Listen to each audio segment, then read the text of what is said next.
Subscribe कीजिए हमारे channel को।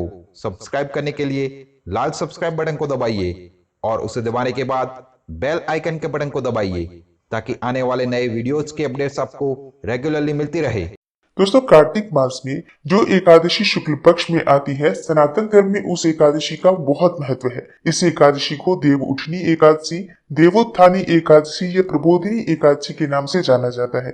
दोस्तों, दीपावली के बाद ये एकादशी आती है और जैसा कि हम सभी जानते हैं, आषाढ़ मास के शुक्ल पक्ष की एकादशी, जिसे देवशैनी एकादशी के नाम से जानते हैं, उस दिन भगवान श्री हरि विष्णु योग निद्रा में चले जाते हैं। तो चातुर्मास में पूरे 4 महीने तक किसी भी प्रकार के शुभ या मांगलिक कार्य नहीं होते हैं, जिस समय में भगवान श्री हरि विष्णु योग निद्रा में होते हैं। तो कार्तिक मास के शुक्ल पक्ष की एकादशी के दिन जब भगवान श्री हरि विष्णु जागृत अवस्था में आते हैं, तो इसे देवोत्थानी एकादशी कहा जाता है।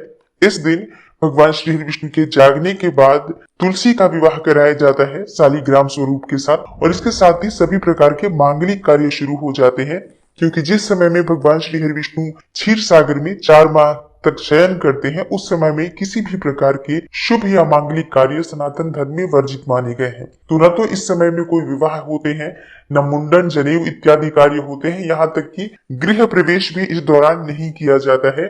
और जब भगवान श्री हरि विष्णु योग निद्रा से बाहर आते हैं देव उठनी एकादशी पर, तो भगवान श्री हरि विष्णु के जो शालिग्राम स्वरूप है, उनका विवाह तुलसी के साथ कराने के बाद सभी प्रकार के शुभ और मांगलिक कार्य शुरू हो जाते हैं।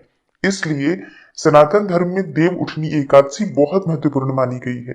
बात करें देव उठनी एकादशी के महत्व के बारे में, तो इस एकादशी के दिन तुलसी विवाह का आयोजन किया जाता है। बहुत से लोग अपने घर में तुलसी का विवाह कराते हैं, पूरे धूमधाम से। तुलसी के वृक्ष की, तुलसी के पौधे की शालिग्राम के साथ सामान्य शादी जैसे होती है, धूमधाम से कराई जाती है, बिल्कुल उसी प्रकार से ये विवाह भी संपन्न कराया जाता है। ऐसा माना जाता है कि तुलसी विष्णु प्रिया है, इसलिए देवता जब जागते हैं तो सबसे पहली प्रार्थना हरिवल्लभा तुलसी की ही सुनते हैं।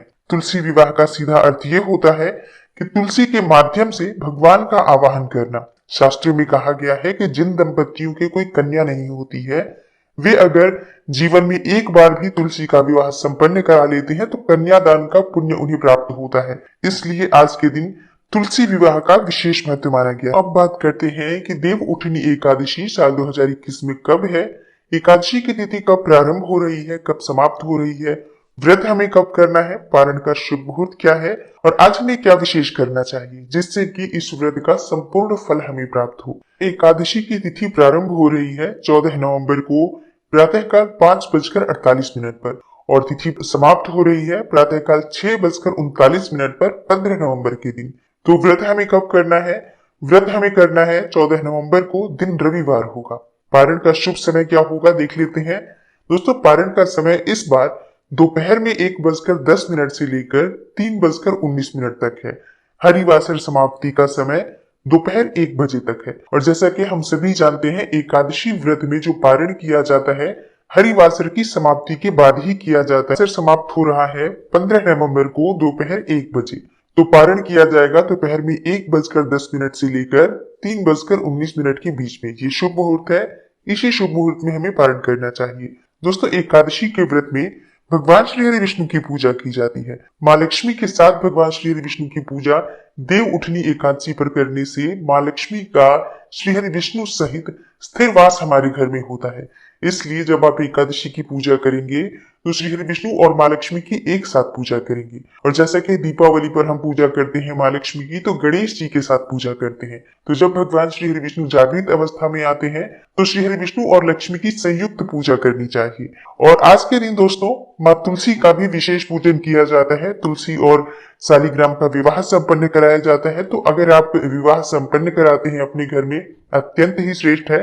अगर ऐसा नहीं करते हैं तो भी आज के दिन माँ तुलसी की विशेष रूप से पूजा करें। सभी प्रकार की जो सुहाग की सामग्रियां होती हैं वो अर्पित करना चाहिए माँ तुलसी को।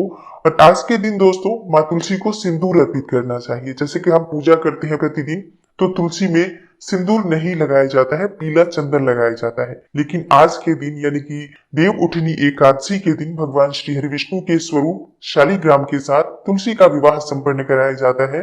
तो ऐसे में पूरी तरह से श्रृंगार किया जाता है माँ तुलसी का। लाल चुन्नी अर्पित करें, चूड़ियां अर्पित करें, इसके साथ ही मेहंदी जरूर अर्पित करें और सिंदूर माँ को अर्पित किया जाता है। मतलब 16 सामग्री आप चाहें तो माँ तुलसी को अर्पित कर सकते हैं। आज विधि विधान से अगर आप तुलसी पूजन करते हैं, भगवान श्री हरि विष्णु के साथ तुलसी का पूजन करते हैं, तो इतने मात्र से ही आपके जीवन की समस्त कामनाएं पूर्ण हो जाती हैं। उठनी एकादशी के दिन भगवान श्री हरि विष्णु की जब पूजा की जाती है तो इससे समस्त प्रकार के सुखों की प्राप्ति होती है। आज के दिन मंदिर में दीपदान करना चाहिए, किसी भी मंदिर में, जो आपके घर के आसपास कोई भी मंदिर हो। अगर श्री हरि विष्णु का मंदिर हो तब तो अत्यंत ही श्रेष्ठ है, लेकिन अगर श्री हरि विष्णु का मंदिर ना हो तो शिव मंदिर हो, बजरंगबली का मंदिर हो या माता रानी का भी मंदिर हो, तब भी आप वहां दीपदान करें। पीपल वृक्ष के नीचे दीपदान करना चाहिए। इसके साथ ही अगर आंवले का वृक्ष हो तो वहां पर भी दीपदान करें।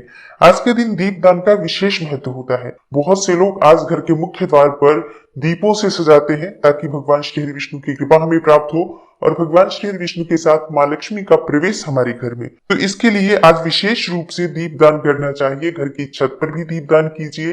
अपने घर में अखंड दीपक जरूर जलाइए। अखंड दीपक घर में प्रज्वलित करने से संपूर्ण फल प्राप्त होता है एकादशी व्रत का। तो हर एकादशी पर तो हमें जलाना ही चाहिए, लेकिन अगर आप हर एकादशी पर नहीं भी जलाते हैं, आज के दिन जरूर जलाइए। आज के दिन दीपदान का विशेष महत्व होता है। कार्तिक मास में देव उठनी एकादशी पर जो भी भक्त दीप दान करते हैं भगवान श्री हरि विष्णु के निमित्त, उन्हें सभी प्रकार के सुखों की प्राप्ति होती है और अंत समय में मरणोपरांत मोक्ष की प्राप्ति होती है। तो देव उठनी एकादशी का सनातन धर्म में बहुत विशेष महत्व माना गया है। आज के दिन अगर आप व्रत करते हैं अत्यंत ही श्रेष्ठ है। अगर आप व्रत नहीं करते हैं तो भी आज विधि विधान से भगवान श्री हरि विष्णु का पूजन कीजिए। सुबह भी पूजन करें, शाम को भी पूजन करें और हो सके तो आज दान जरूर दीजिए। जो लोग व्रत करते हैं वो जरूर दान करते हैं, लेकिन जो लोग व्रत नहीं करते हैं उन्हें भी आज के दिन दान जरूर करना चाहिए। दान कहाँ करें? दान आप ब्राह्मण को कर सकते हैं, पुजारी को कर सकते हैं, किसी मंदिर के पुजारी को, या किसी जरूरतमंद की मदद कर सकते हैं आप। आज का दिन अगर आप दान करते हैं, पवित्र नदियों में स्नान करते हैं, तो कोटि गुना फल की प्राप्ति होती है, जन्म जन्मांतर तक सुखों की प्राप्ति होती है। लोग सभी एकादशी का व्रत नहीं करते, जैसे कि प्रत्येक मास में 2 एकादशी आती है। अगर आप किसी भी एकादशी का व्रत नहीं करते हैं तब भी आपको देव उठनी एकादशी का व्रत अगर करें आप, तो आपको संपूर्ण फल प्राप्त होता है। आज आपको व्रत जरूर करना चाहिए। अगर आप बाकी एकादशी का व्रत नहीं भी करते हैं तो संभव हो तो जरूर आज एकादशी का व्रत करें। 14 नवंबर को रविवार को देव उठनी एकादशी है। बहुत ही पुण्य फल देने वाली एकादशी है।